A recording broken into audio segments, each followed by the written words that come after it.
So, for these 3 days, we had recitation of Heart Sutra.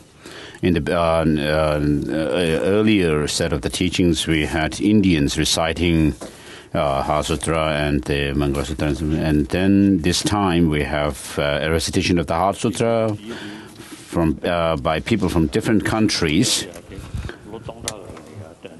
So all these countries have been reciting these reciting the Heart Sutra for over 1,000 years. So this shows that the traditional religion is Buddhism. And so what this shows is that the Buddha, after having attained enlightenment in this sacred place, then gave the teaching on the Four Noble Truths and so forth. Since then the teaching of the Buddha had spread to all over Asia. So since then, of course, the times have changed, but people have still kept up with their traditional religious tradition. I rejoice in it, and it's very good that people have done this. And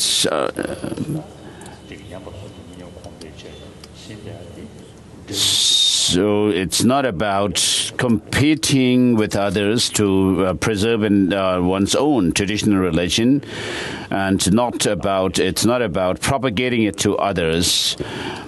But in the 21st century and 20th, 21st century, there has been a great advancement in science and technology, and there's lots of hustles and bustles. But then people have still kept their own traditional religion, which I really appreciate. And this tradition is very beneficial in practical terms. And today, in the contemporary time, the Buddhist philosophical view is something which is relevant to help, and it also helps in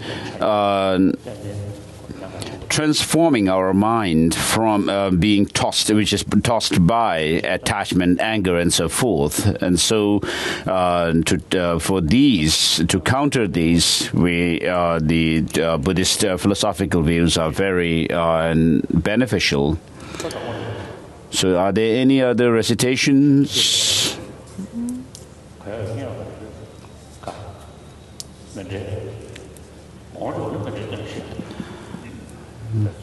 So let us have the Mandala Offering.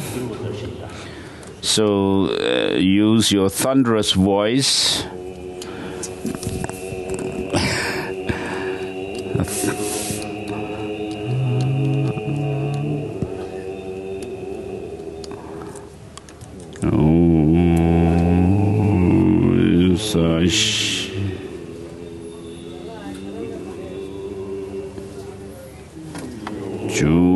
This ground anointed with perfume, strewn with flowers,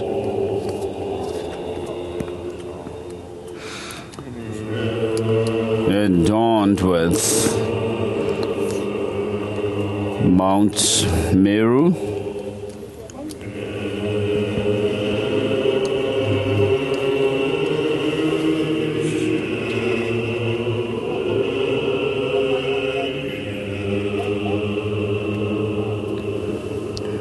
The four continents and the sun and the moon.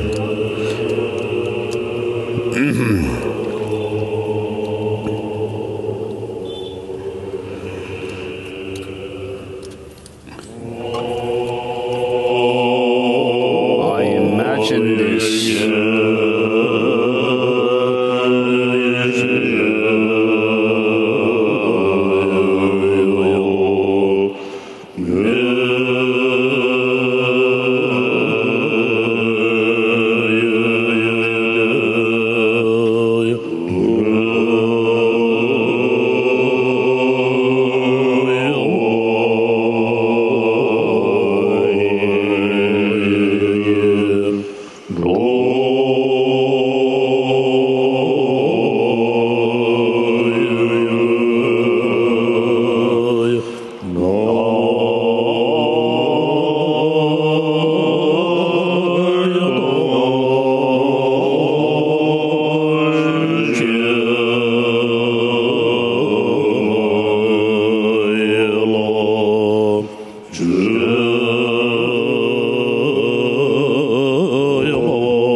Sorry.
So the interfering beings are summoned.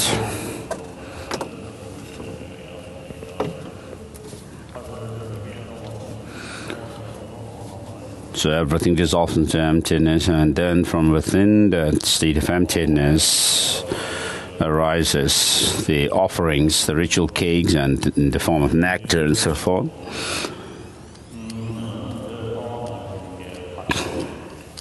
So in order to give this initiation of the protector Avalokiteshvara, who is the patron deity of the land of snows, Tibet,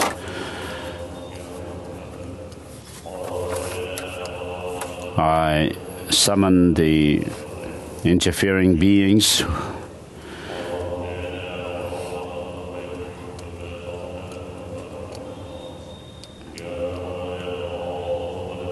to this offering of a ritual cake.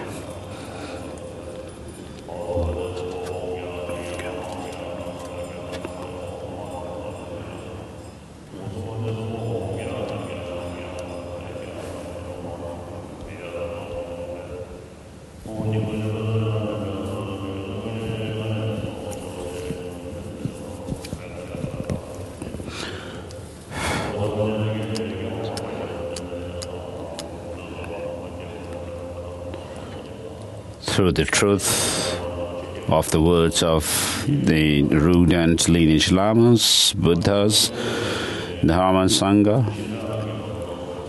and the host of deities of Avalokiteshvara, peaceful and wrathful. So in order for me to give this initiation to the people gathered, to the beings gathered here, ask you, the interfering beings, to leave this place so that you don't interfere, cause hindrances to this process of the initiation of Lord Avalokiteshvara. So this is a tradition to do this Dharma offering. So I did this. Actually, I should be saying that these beings who are so-called interfering beings are also same like us, wanting happiness and not wanting suffering.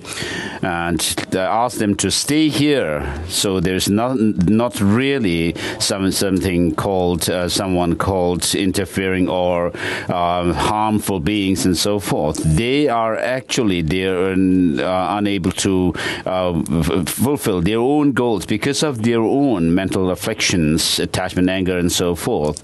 And then when we do the long life initiations, we also ask the interfering beings to leave the place, those beings who snatch away our lifespan and cause decline to lifespan and so forth. And I was doing a Bodhichitta ceremony in Ladakh, and then after that I did a longevity initiation. And at this point, when driving away, doing the ritual to drive away these evil beings, I really felt uncomfortable to ask them to leave this place, and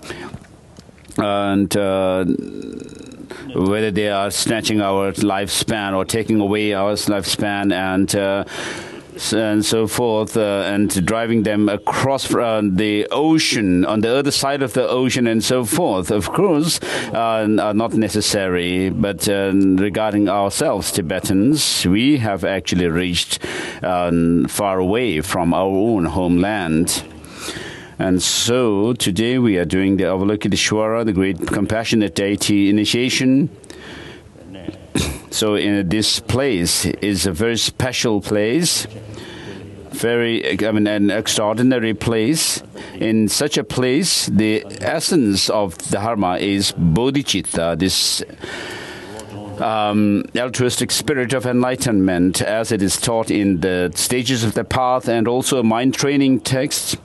We need to train our mind through the process of recognizing sentient beings as our our mothers, having been our mothers, and then thinking of their kindness, repaying their kindness, and then if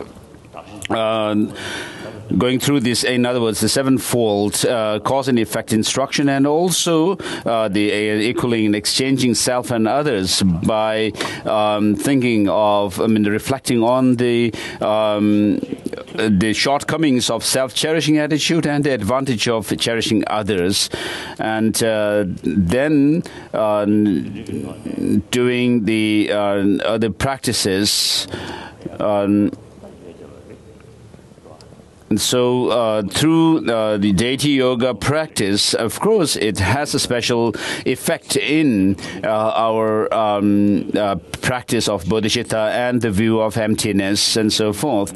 And so one Amdo Lama has once said that nobody recites the Mani six-syllable mantra of Avalokiteshvara for gaining some kind of a subjugation, being able to subjugate others or gaining wealth and so forth. But the only intention you would have through the recitation of the six-syllable mantra Om Mani Padme Hum is to have a warm heart towards others. And so, as Tibetans, we do recite that of the six-syllable mantra of Avalokiteshvara, and then in other Sanskrit tradition, the places or countries where Sanskrit tradition of Buddhism has spread, such as China, they also have the practice based on Kuan Yin.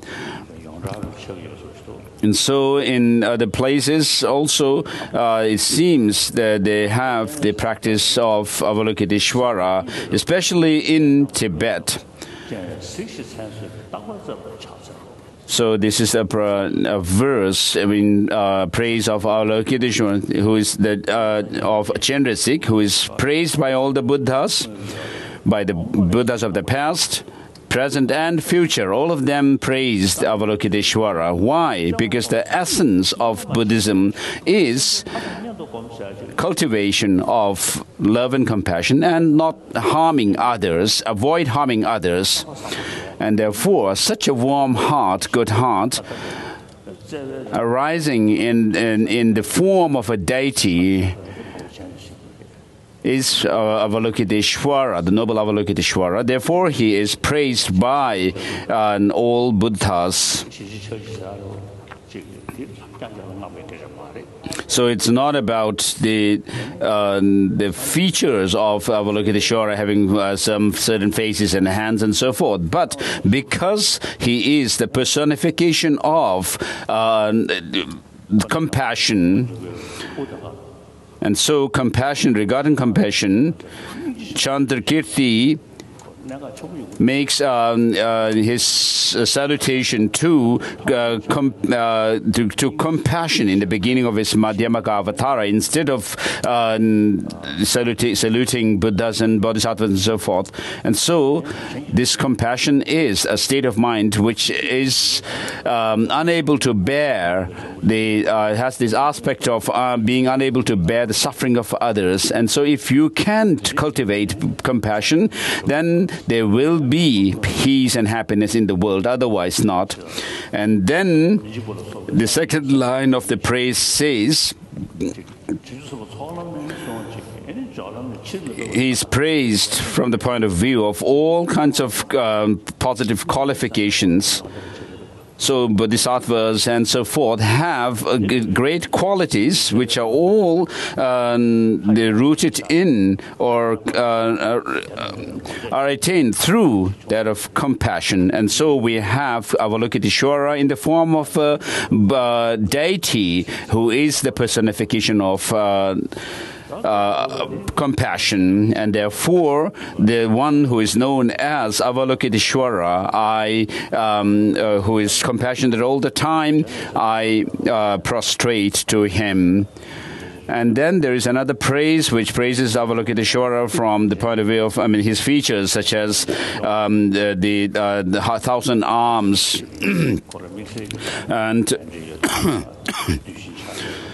and 1,000 eyes and so forth. And Avalokiteshvara has a certain a special connection with the land of snows, Tibet, and then the adjacent lands also have with Tibet, I have also the connection with Avalokiteshvara, and similarly China, Vietnam, Korea, Japan and so forth have connection with Avalokiteshvara. They have their practice based on Avalokiteshvara. So the first time I received the initiation of this particular Avalokiteshvara, 1,000 arms, 1,000 eyes, Chandasik, I received it from Tatra Rinpoche. I don't remember clearly, but I think that is the case. And then I received it also from Ling Rinpoche and in Tromo. So regarding the recitation of mantras, the most number of the recitation of mantras that I have done is the mantra, the 6-syllable mantra of Avalokiteshvara. I've done is the most number, and so I have been, I am practicing and reciting the 6-syllable mantra on a daily basis, and of course through the recitation, it will of course please Avalokiteshvara, but my main practice is Bodhichitta, and so this will definitely please Avalokiteshvara. I offer this as a practice, an offering of practice. So Avalokiteshvara,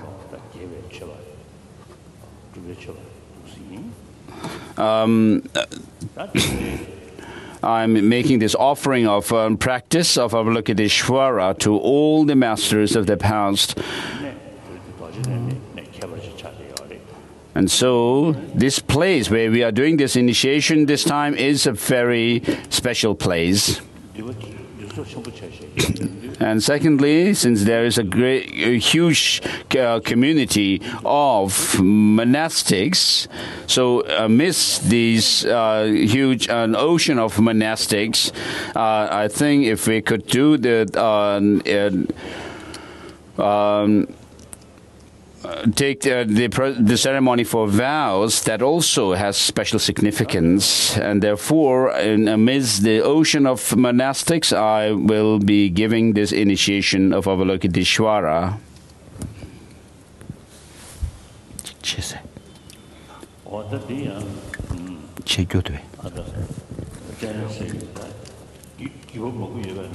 So from amongst the different lineages of Avalokiteshvara, this particular practice of Avalokiteshvara comes down to us from the Bhikshuni Lakshmi or Palmo. Today we in the contemporary world, there's so much talk about feminism, and so we have the lineage of Avalokiteshvara practice that has come down to us from a female practitioner, Bhikshuni Palmo or Lakshmi. And so in order to give this maturation of the initiation for maturation of the disciples spiritually, regarding the term Wang or initiation or empowerment,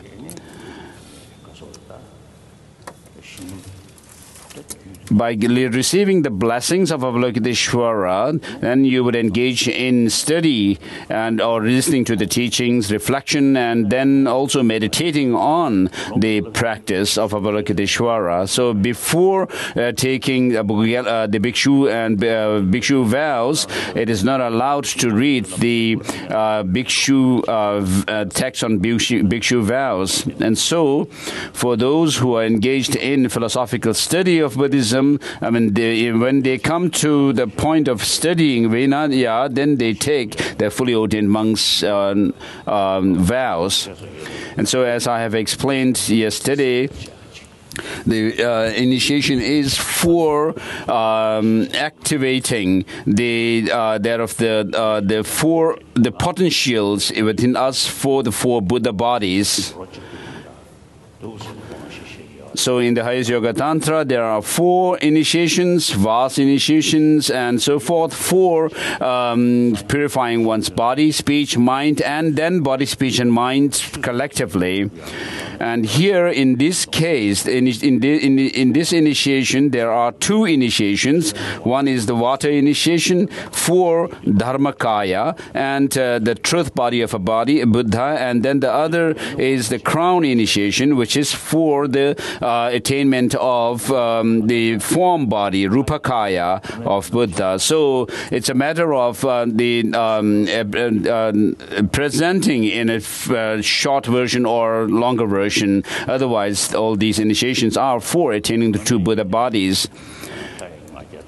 And so in order to give the initiation, the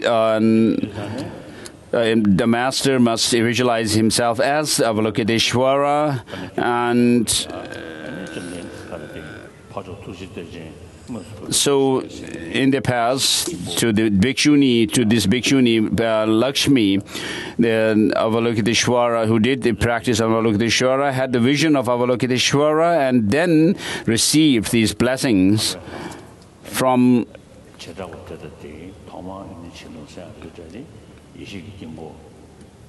So when that happened, the practitioners have the visions of the pure visions of the special deities, and in the form of wisdom mandala. And so if you have a very powerful and stable concentration, single-bodied concentration, and you receive this kind of initiation. And then there are other ways in which initiations are received, such as taking the initiation based on the mandala drawn on a cloth and so forth, and also sent particle mandala and so forth.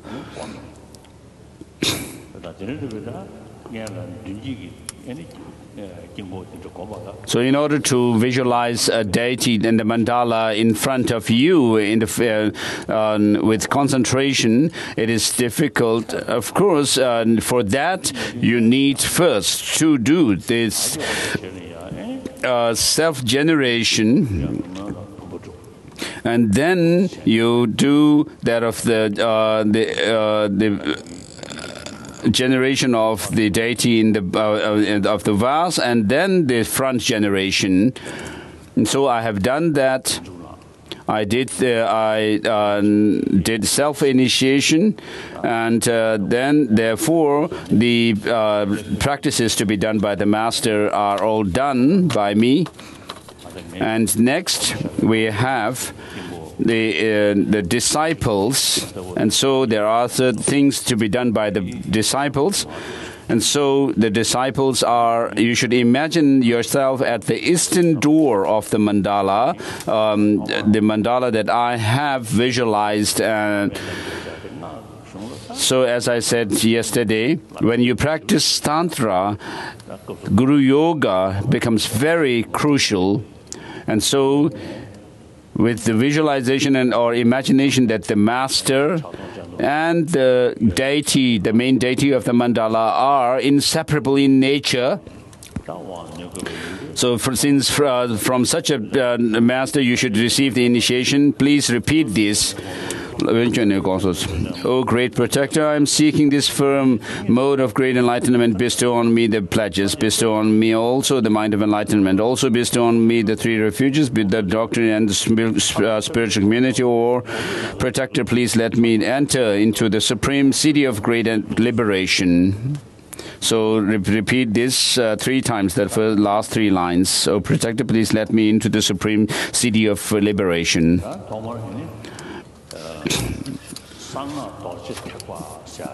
So with regard to the terms secret, mantra, vajrayana, the secret here refers to doing the practice secretly. And then mantra refers to shielding the mind from the ordinariness or perception and conception. And then vajra refers to the indivisibility of the method and wisdom.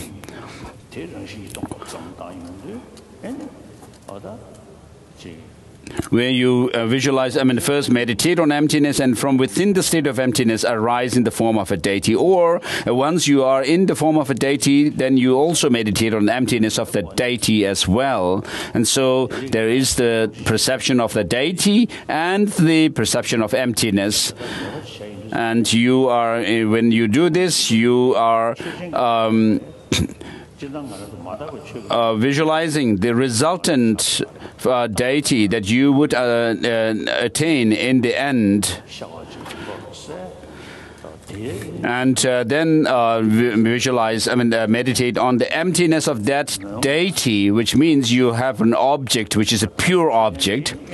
And so that the meditation on emptiness becomes a pure object of emptiness, and then therefore in the great treatise on the mantra path, Sages of the Mantra Path, Tsongkhapa says it makes a difference in when you use a pure object of for your meditation in Tantra, for your meditation on emptiness.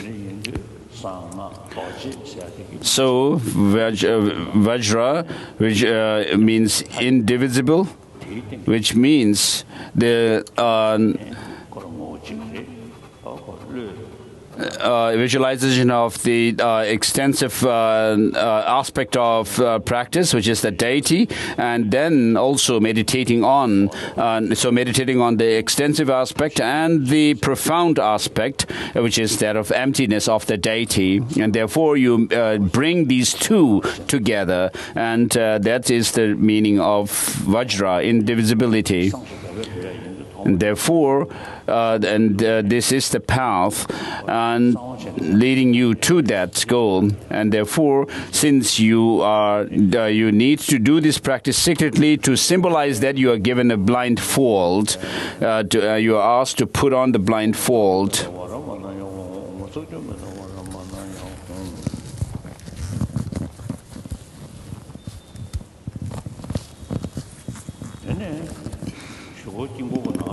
And later, when you enter the mandala and when you actually enter the mandala in the nature where you of seeing the mandala, the deities, you are given, in order to symbolize that, you are given a garland of flower to offer to the deities when you enter and see them. So with regard to the costumes, if we have enough time, then we also distribute the complete costume of the deities to the disciples. But that's not. I mean, if possible, we do that. But here we don't. And then there are certain mudras, hand gestures for different deities. In this case, the deity belongs to the Padma lineage or lotus lineage, and therefore the hand gesture is put your palms together and then open on the upper side. So this is the lotus lineage mudra, or hold this mudra at your heart and then please repeat this. Om Padma Upavaya Swaha.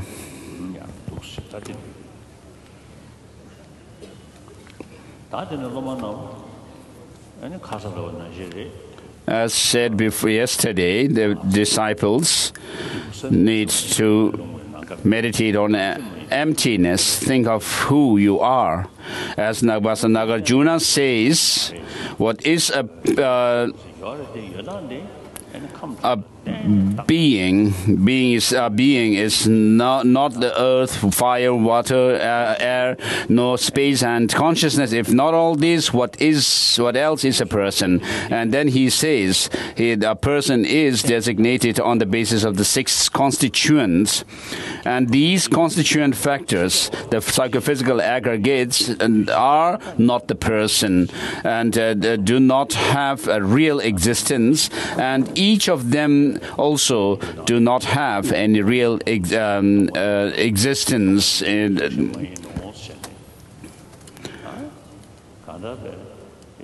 Because they themselves are constituted by their constituent factors, and so everything is empty of any independent objective existence.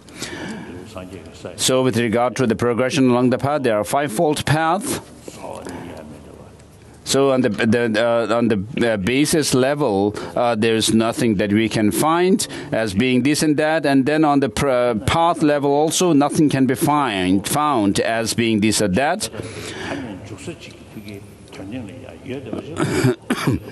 So though things have no objective independent existence at all, whatever, but then when we hear about this or that thing and paths and so forth, we always get this notion that they have some kind of objective existence.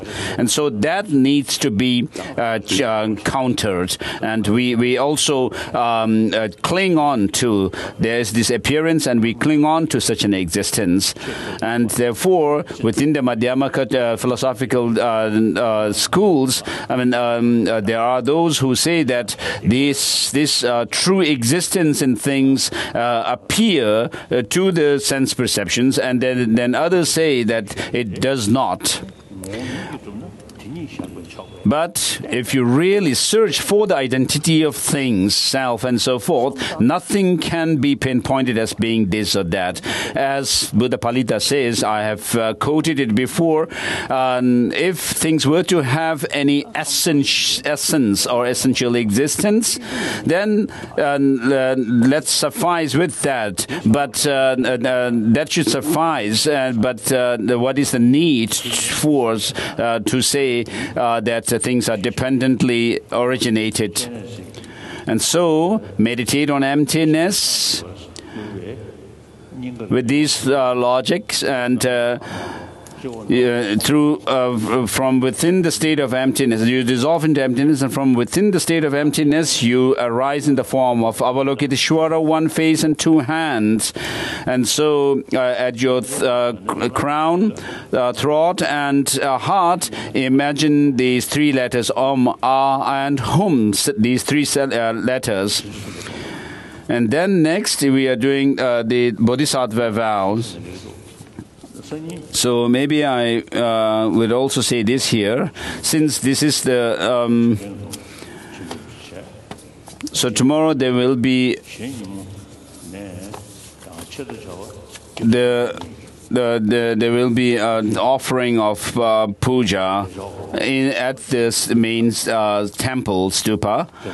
And then from the day after tomorrow onwards, we will have the initiations requested by the two tantric colleges of the Gelug tradition. So Gyume requested Chakrasamvara, and then Gyutu requested that of the Yamantaka. So since I didn't have the time to do these initiations at their own monasteries separately, I thought that since I would be I told them that since I would be here in Bodhgaya, I will do this. And then there is a Gyutu monk who also requested the Yamantaka initiation. Then I accepted this request. So the 13th deity. And then so we'll have the 13th deity of Avalokiteshvara, the Yamantaka initiation, and then Roopa tradition Chakrasamvara, and then a monk.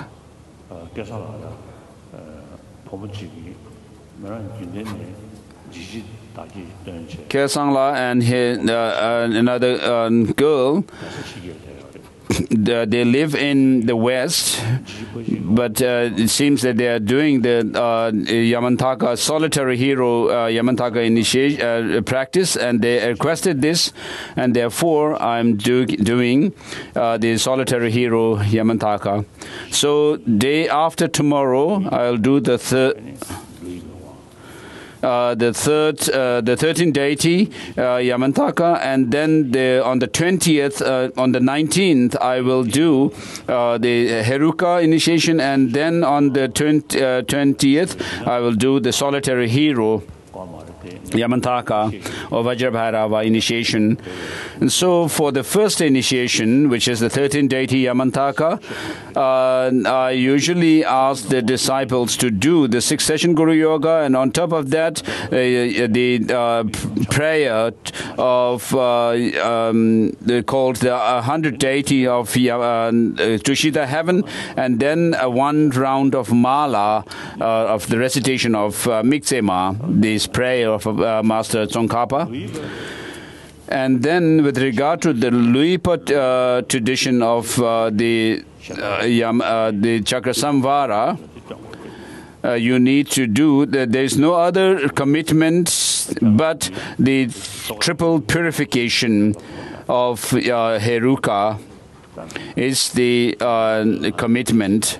And so from amongst the general public, if you take these initiations, the Heruka initiation, you have to do the triple Heruka sadhana. And then for the solitary hero initiation, you need to commit yourself to do either the long or the short sadhana of solitary hero Vajrabhairava. So I initially thought and wondered if I should do this initiation in the Namgyal monastery itself or not. And then I did some divination, and I thought that, I found that it's okay to do it in public like this. And so for the entry into the mandala, there is no need to check the appropriateness or suitability of the disciples and so forth. But after that, then it is said that the master needs to do, ideally, the initiation, the actual initiation, to a group of 25 persons each. But the most important feature of the quality of a disciple is your devotion, your faith. And of course, you have a great faith in, as I said yesterday also, by visualizing one's mind, the Lama and the deity as of this inseparable nature. This is the most important practice, and then you do the deity yoga's practice. So I thought, finally, I decided to do these initiations in public. So in Sera, I did the Hayagriva, the most secret, extremely secret Hayagriva initiation in public as well. For that also, I did the divination, and so I thought it's nothing bad to do these three initiations also in public. And then you need to do the 6-session Guru Yoga on top of these particular specific practices. It would be good for you to commit yourself to these specific practices related to the specific deities, the three deities, and the 6-session Guru Yoga. So, if you wish to come to these initiations from the day after tomorrow, you should first be aware what kind of initiation and teachings you are going to engage yourself in. Don't just think that, oh, there's His Holiness giving some initiation, therefore I will go, without any knowledge about what the initiations are about. If you are not going to come to the initiations, then you take a holiday from the day after tomorrow. So yesterday, we didn't do the Bodhisattva vows in connection with the mandala of a deity, but today we are actually doing the Bodhisattva vows in connection with the mandala deity. So it says, I go for refuge in the three jewels. Refuge to the three jewels, I confess individual all negativities, I rejoice in the merits of all beings. I take to my heart that's the state of Buddhahood, and I go for refuge until I'm enlightened to the Buddha Dhamma Supreme Assembly. I do so to attain enlightenment for the sake of fulfilling the aims of myself and others, and I shall develop a supreme enlightened motive, and towards all sentient beings, my invited guests, I shall act with supreme enlightened conduct. And then you say, may I become a Buddha to benefit all sentient beings. So with regard to Bodhichitta, it is this thought which thinks of, intends to benefit all sentient beings. And so there's nothing greater than this, to fulfill one's own goal as well as the interest of others. And therefore it is said that in order to fulfill the aims of myself and others, I shall develop a supreme enlightened conduct. And then towards all sentient beings, my invited guests. So here the guests, the sentient beings, are invited to the temporary as well as the ultimate goal. So the means for that is the practice of the 6 perfections of bodhisattvas, and therefore through this you fulfill the goals of, or the aims, the wishes and desires of sentient beings, and therefore it says, I shall act with supreme, this enlightened conduct, which is delightful, because it brings about the benefits of oneself and others, the short term as well as the ultimate goal.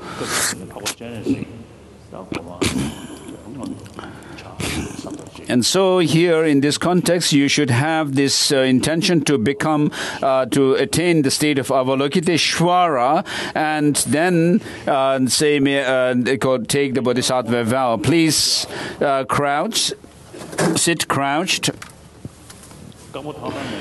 If you have bad legs, Somebody's mug fell down.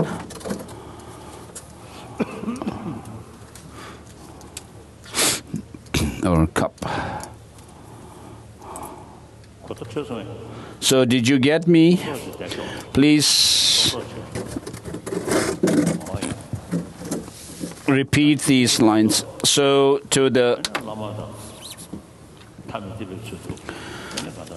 deities of the mandala are not separate in nature from the master. So in front is Akshobhya, and then Ratnasambhava, and then in the west is and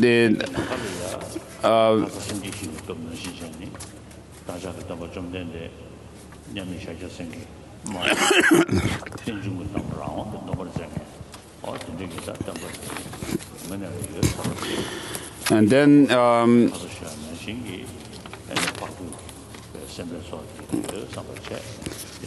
so in the center is the main deity, who is not divisible, who is indivisible from the guru. Then in the west is Vairocana, Amogha Siddhi in the north, Ratnasambhava in the south. So please repeat this. I seek refuge in the rituals, I confess individual all negativities, I rejoice in the merits of all beings, I take to heart in both Buddha's, the state of Buddhahood. I go for refuge until enlightened to Buddha, Dharma and Supreme Assembly, and I do so to attain enlightened mind in order to fulfill the aims of myself, and I shall develop the supreme enlightened motive, and towards all sentient beings, my invited guest, I shall act with supreme enlightened contact. May I become Buddha to benefit all sentient beings. So, having done the first repetition, just as the Buddhas and the Bodhisattvas that you have visualized in front, just as they have taken the Bodhisattva vow and engaged in the practices, I will do so. Determine this. Please repeat with this. I go for refuge in the rituals. I confess individual all negativities. I rejoice in the merits of all beings. I take to heart the state of Buddhahood. I go for refuge until I am enlightened to Buddha, Dharma and Supreme Assembly. I do so to attain enlightened mind in order to fulfill the aims of myself, and thus I shall develop a supreme enlightened motive towards all sentient beings. My invited guest, I shall act with supreme enlightened contact. May I become a Buddha to benefit all beings. So at the third repetition, end of the third repetition, when you say, may I become a Buddha to benefit all sentient beings, just as you have taken the Bodhisattva vows the other day, and you have not caused decline to the age, so most of you would have taken and not caused decline, and then those of you who have not taken the Bodhisattva vows before, you think that you are taking the Bodhisattva vows from me, the Dalai Lama, and that you determine that you will keep these vows. I seek refuge in the rituals. I confess individually all negativities. I rejoice in the merits of all beings. I take to heart Buddha's state of Buddhahood. I seek refuge in the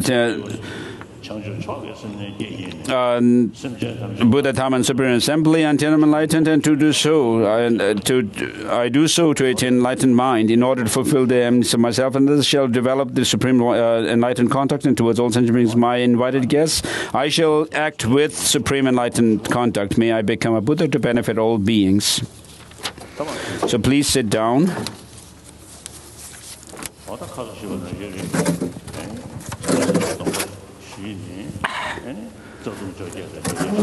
So, having taken the Bodhisattva vows, you should also understand the 18 root downfalls, to keep away from the 18 root downfalls and this 46 secondary infractions.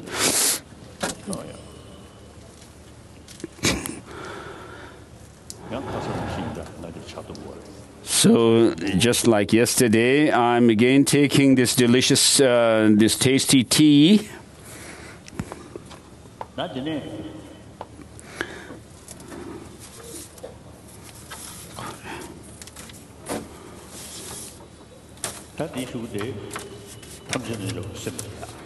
Next is the all-encompassing yoga mind, generating the all-encompassing yoga mind. So I have explained it before.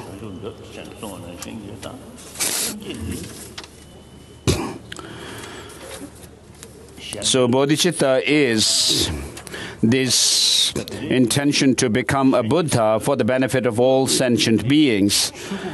So with respect to benefiting all sentient beings, the Buddha body which actually serves others is not the Buddha's Dharmakaya, but the Rupakaya. So this Rupakaya arises in the eyes of the sentient beings without any effort from this Dharmakaya, and therefore in order for the Buddhas to appear in the Rupakaya, the form body, the Buddhas need to attain the Dharmakaya. And so this is the onset of the practice of this the Buddha, the Dharmakaya and Rupakaya, this all-encompassing yoga mind. So we all want happiness and not want suffering. But because of our selfish attitude, even though we want happiness, when slight provocation happens, we are unable to bear them, and then we become doubtful of others, and you also become angry. And then when you have something that you like, that comes to you, you immediately become attached to them. And this is due to a selfish attitude, and it will not go away merely through prayer. So you need to cultivate this cherishing others over oneself, which is the counterforce to it, this self-cherishing attitude. And therefore, you need to see that the bodhicitta, the cherishing others over oneself, is the source of all good and excellent qualities, and therefore meditate on or cultivate and develop bodhicitta within yourself for a minute while I take this tea.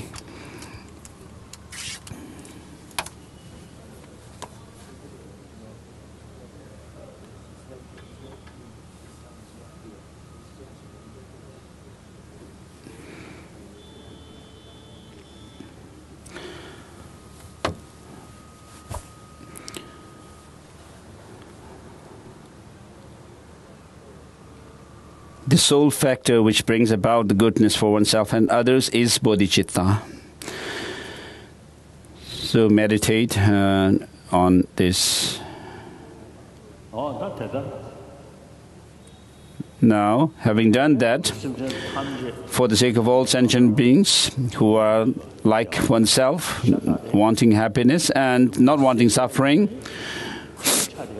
and we are all equal in being able to overcome suffering, because the mind's nature, the intrinsic nature is, or the very nature of mind is awareness and clarity, which means that you have the potential to develop the knowledge which counters the reality as it is.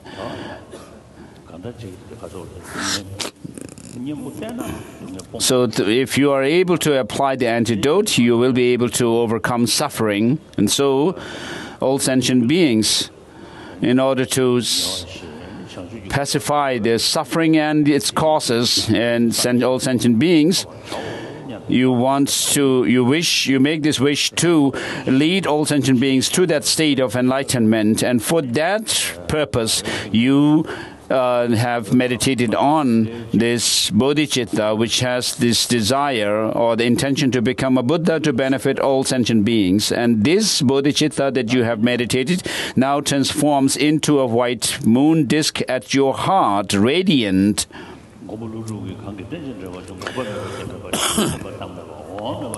So as Master Nagarjuna writes in these salutation verses in the beginning of Mula Madhyamaka Karika, I prostrate to the best of the teachers, the complete Buddha, the perfect Buddha, who taught dependent origination, which is free from the 8 extremes.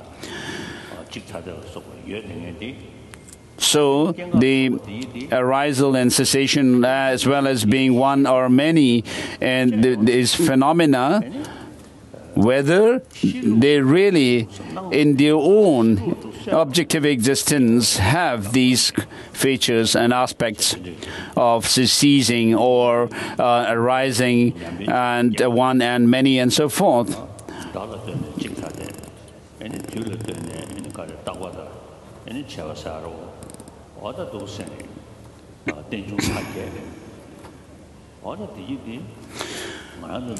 And so, with regard to the arisal and cessation,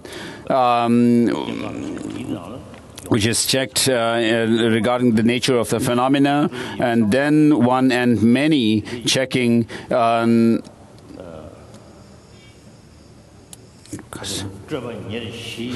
and so forth. And so when you do search for the identities of things, nature of things, from these 8 different aspects or points of view, I mean, nothing can be found as being this or that, having cessation or arising and so forth. So you see me sitting on this throne now, but just do some analysis here. You see, what you see is my body, but who is the Dalai Lama? And what you hear is my voice. And you say, whose voice? Dalai Lama's voice. But where is the Dalai Lama? And then from my voice, you may be able to kind of infer, oh, His Holiness is thinking so and so, but my mind, my body, and my speech are not me. So apart from this, who is the Dalai Lama? Where is the Dalai Lama? And so you will not be able to pinpoint anything as being this person. As we had the other day also,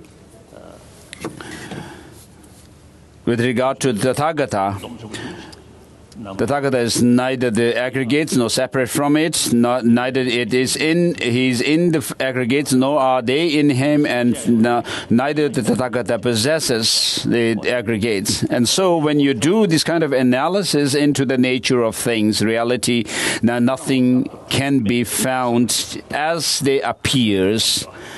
Decisively think that nothing whatever exists the way they appear to you. And meditate on emptiness.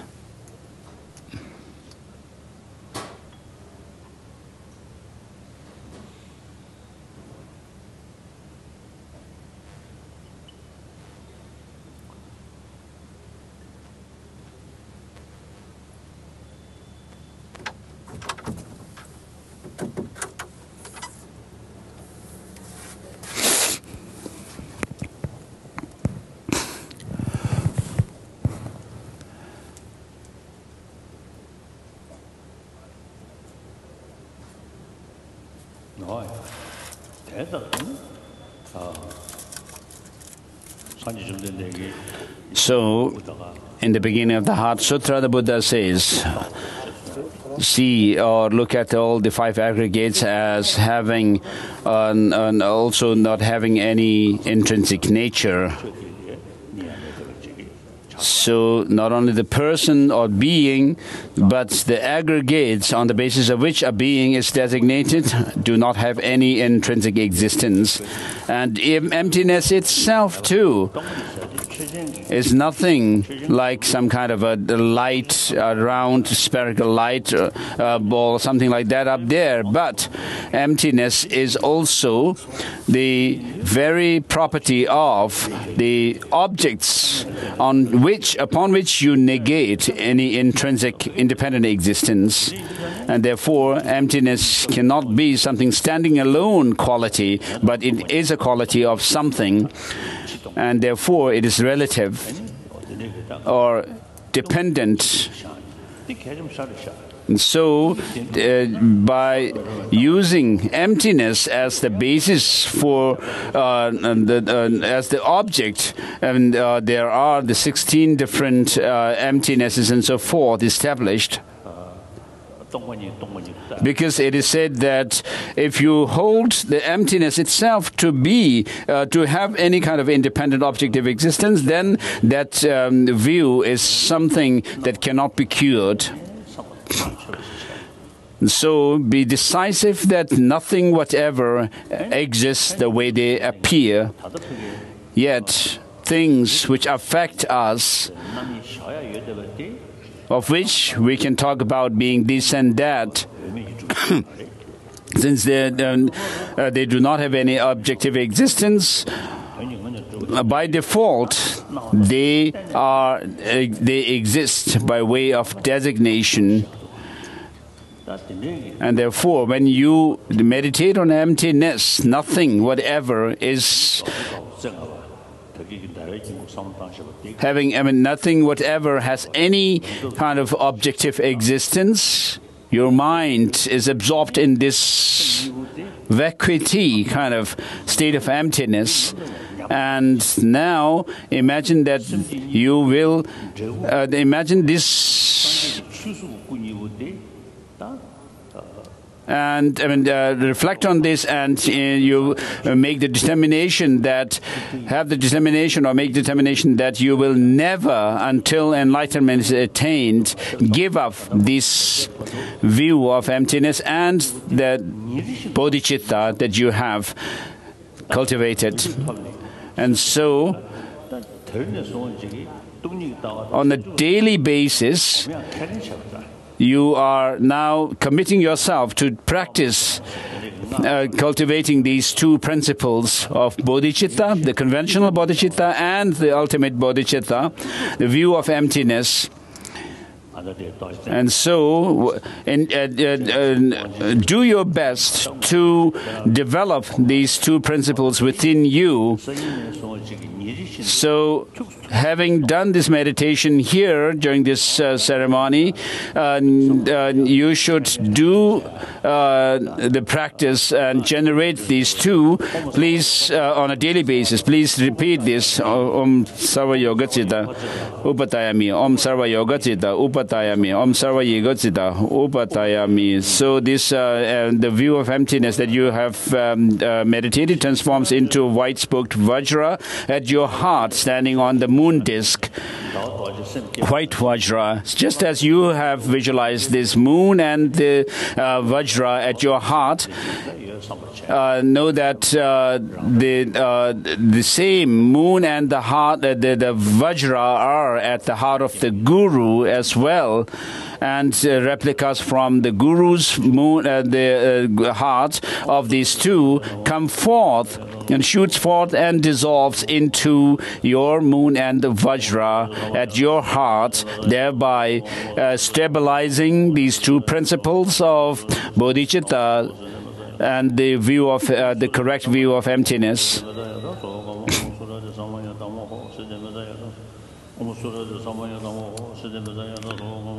So do your best to cultivate and meditate on these two principles on a daily basis from now on.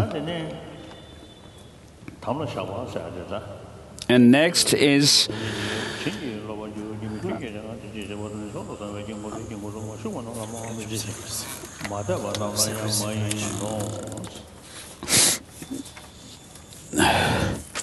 so asking the disciples to keep the secrecy of the Tantra. And now the disciples are let into the mandala, While you still are and have the blindfold, the action master, activity master, leads you into the mandala. And now, inside the mandala, you are making a clockwise circumambulation to the deities. Please repeat this. Marada, Sundinda, Susuku, Benzagosato, Adisidema, Marata, Sundinda, Suduku, Suzuku, Benzasato, Adisidema, Marata, Sundinda, Suduku, Suzuku, Benzasato, Adisidema. So you have now circumambulated the deities 3 times. No. With the repetition of this mantra, and now you are again at the eastern door. Please fold your hands together and touch your crown and make a prostration, and touch your throat and say this Om Nama Mehum, and touch your heart and say this Om Nama Nama Hisoha. This is making prostrations with the body, speech, and mind to the deities.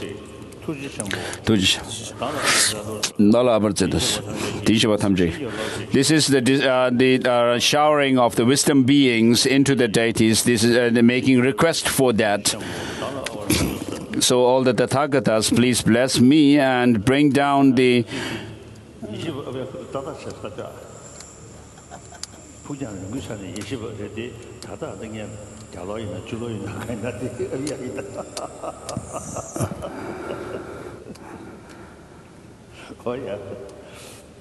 So it seems the monks have started distributing the offerings to the monastics, and so His Holiness is joking that this is the time for the showering of the wisdom beings.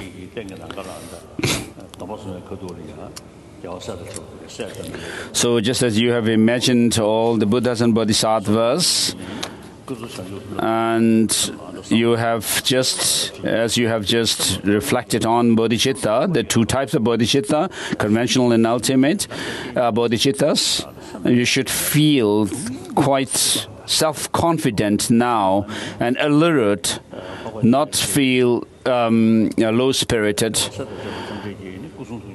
So in front of the blessings of body, speech, and mind of all the Buddhas and Bodhisattvas are now invoked in the form of the Avalokiteshvara's mantras and those of the symbols and the body of Avalokiteshvara, so that you receive all the blessings of Avalokiteshvara and they dissolve into you. So with this, the blessings come down to you of Avalokiteshvara's body in the form of body and speech in the form of mantras, and then the mind in the form of the symbols and so forth. The seed syllable.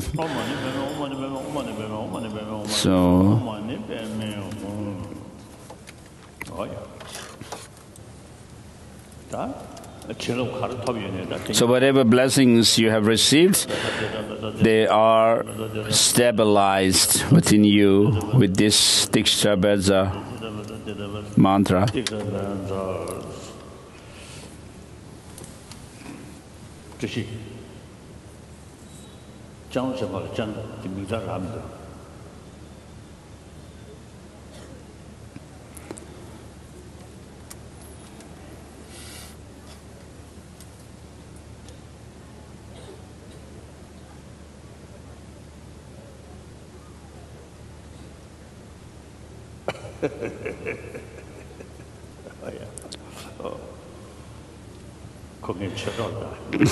So this person is my Dharma friend from many years.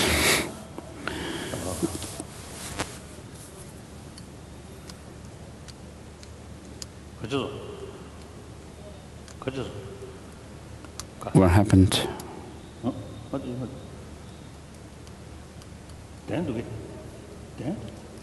Is there a cushion for him or this person?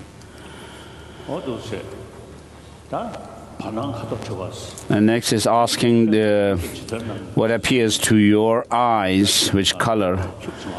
So first cover your eyes a little bit, and when I ask you, immediately pull it up and look up in the space. So sometimes it happens that you see different colors. So in the past, when I received from Gyalsey Thokme Rinpoche the Mahachakra Vajrapani initiation, at this stage I saw a green color. So sometimes it happens that you see different colors, and so it doesn't happen all the time.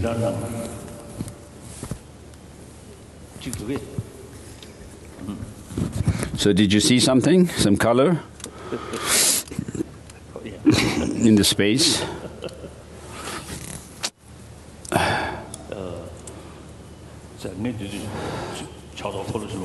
So when I received that initiation and saw that green light, it's kind of must be an indication of accomplishing the myriad of activities. Please repeat this. And we are making rounds to the mandala. So 3 times going around the deities. And then next is checking which lineage you belong to by throwing the flower in the mandala. So first the guru makes a supplication to the deities in the mandala. So usually the Lama goes to the painted mandala and standing in front of it. It's not necessary. Gyalsey Rinpoche told me that Buldi Dojachang once sat on the throne and respectfully and bowed towards the mandala and did this part of the initiation.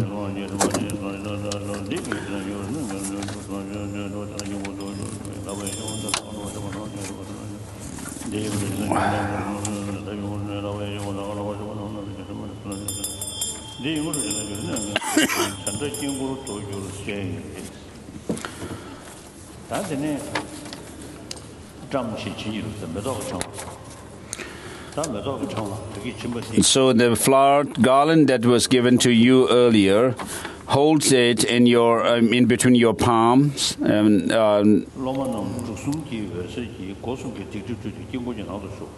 So the disciples are cleansed.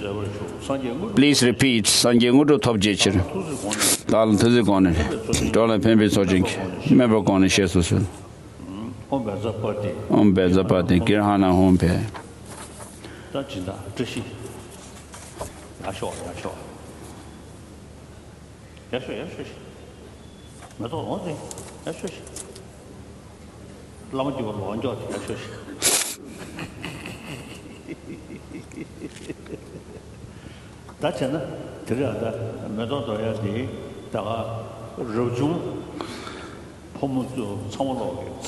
So, Gaudenta Rinpoche will represent all the monastics, monks and nuns. And so when he throws a flower in the mandala, all the monks and nuns should imagine throwing the flower in the mandala. Pratidha Bazaho, repeat this.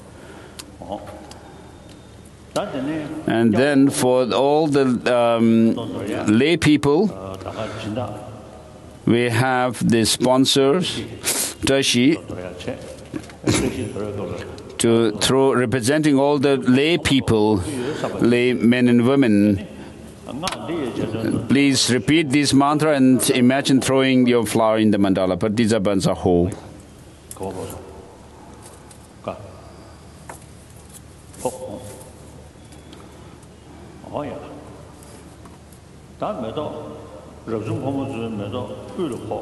So for the monastics, the flower fell in the center of the mandala. And since this is belongs to the Amitabha lineage, so your secret name is Dharma Vajra. And then for the lay people, your secret name is Ratna Vajra. Ratna Vajra is your secret name as the flower fell in the southern part of the mandala. So this flower is now blessed and given back to the disciples.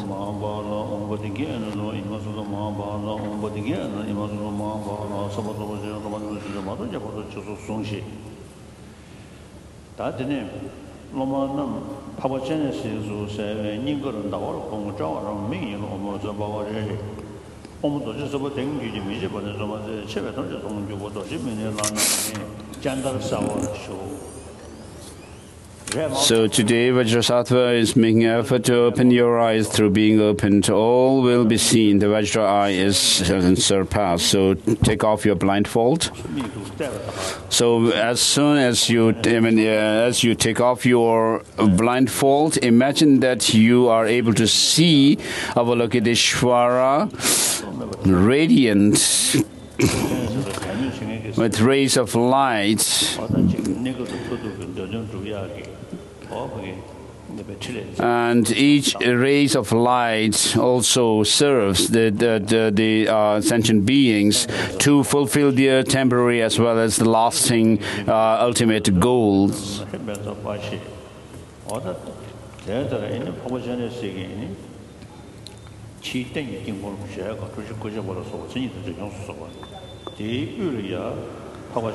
So in the center of the mandala is this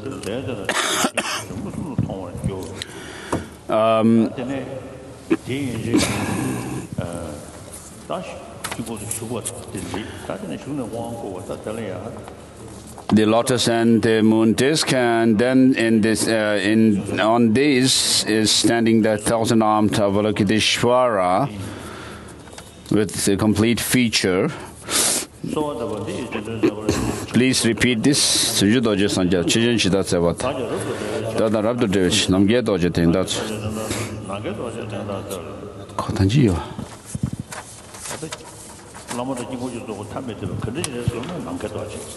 So the indivisible master and the deity being indivisible or inseparable means which is like a space, which means that they do not have any intrinsic existence. And from within the state of emptiness, they appear as deities. And so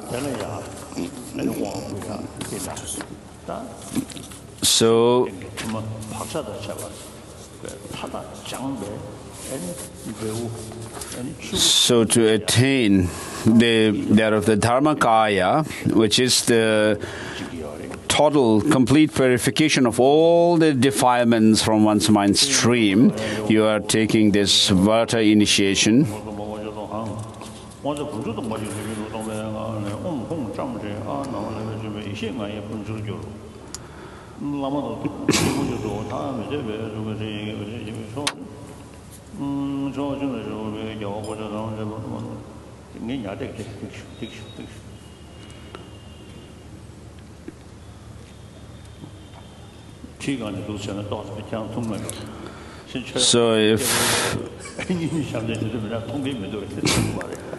So it's better perhaps I hold this vase in my hand, sitting on this throne, then because people could then see it. Otherwise, my attendant is too short, and people may not be able to see the vase.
So with this water initiation of Akshobhya, water initiation, just as in the world we do take bath or wash our face and clothes and so forth to wash away the taints. So similarly, we have this water which is blessed, and by taking this blessed water, imagine that your negativities are cleansed and you are left with the imprint for that of the Dharmakaya of Buddha.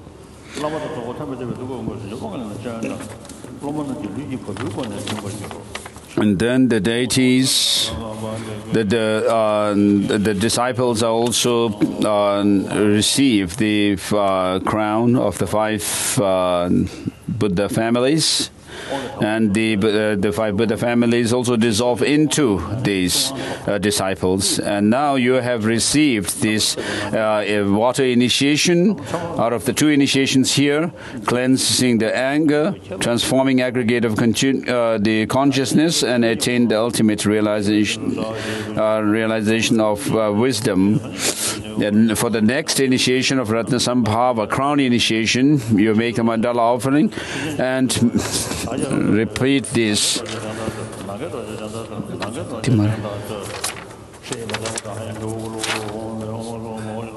Just as Bajra bestowed the great offering on the Buddhas, today bestow us such on me, O Space Vajra, so that I may be thoroughly released. So this is the verse that you have repeated.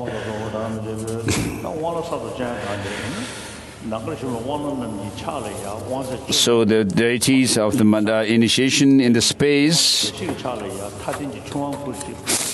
are holding the crown, and some are holding the vase with the water, blessed water, so that for as a supplement or the appendage to the initiation, the crown initiation. And imagine that you receive this initiation of the crown, or crown initiation from the deities of initiation.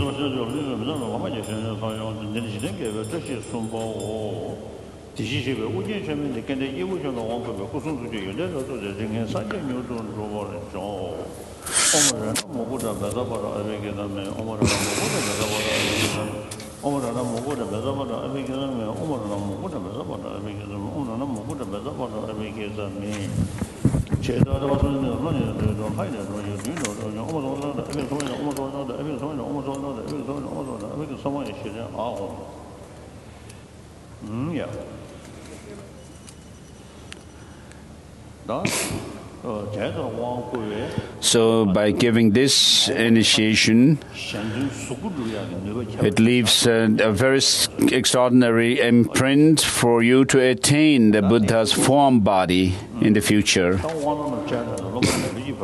And then these initiation beings are invoked and they dissolve into the disciples.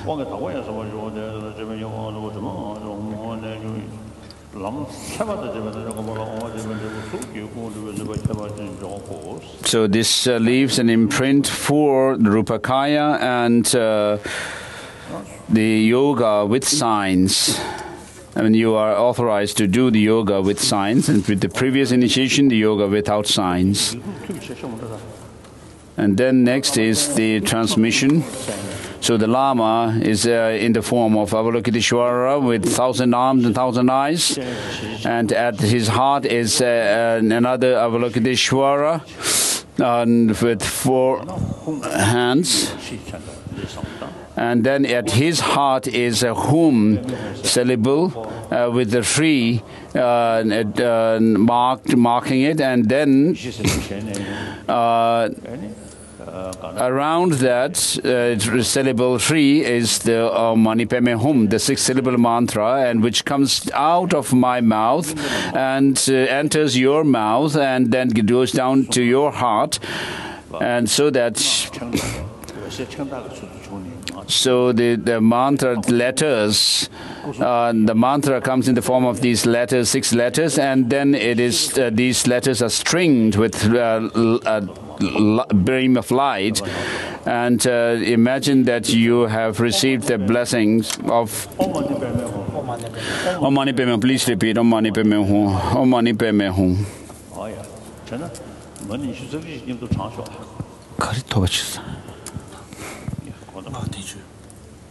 You have received the permission to recite the mantra of Avalokiteshvara. So the mantra of Avalokiteshvara comes and they shower down on you, and they dissolve into you, so that you are blessed for the compassion and wisdom of Avalokiteshvara. Mani Padme Hum, Mani Padme Hum, Mani. Please recite Mani Padme Hum, Mani Padme Hum. 1 round of Mandala, Mani Padme Mala, Mani Padme Hum, Mani Padme Hum, Mani Padme. 21 times. And next is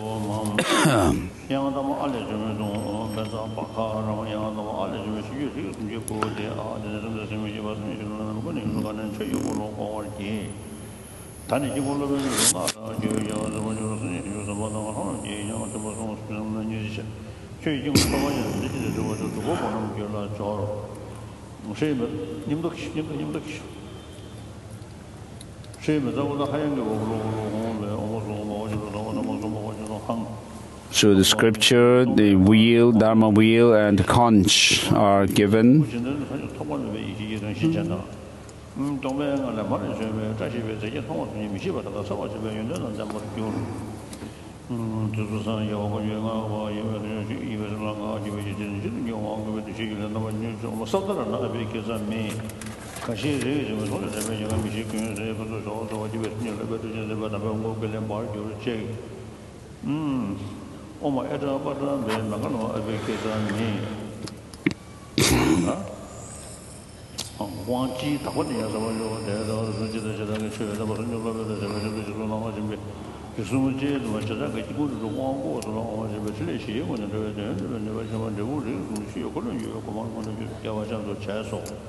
So you have received the initiation of Avalokiteshvara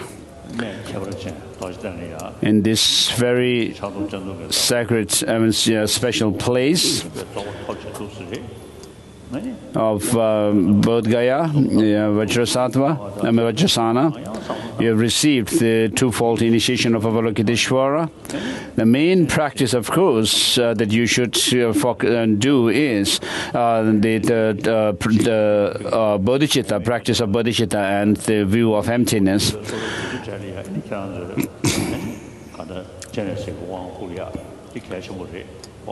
So for those people who are interested to do special retreat or the fasting practice of Avalokiteshvara, based on the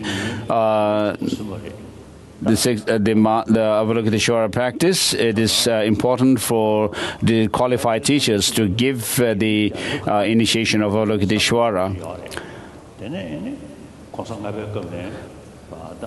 And so today, Namgyal Monastery, founded by the 5th Dalai Lama,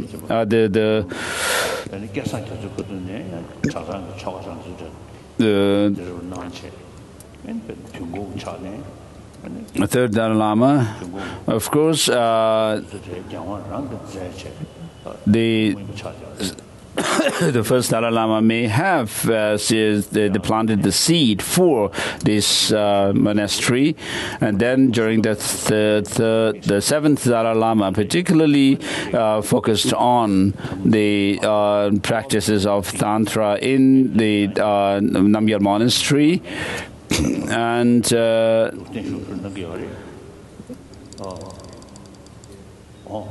then we have the Mongolians also, who are sponsors of this initiation and the teachings. So, Mandala Kamniyatayami. This is a Thanksgiving Mandala.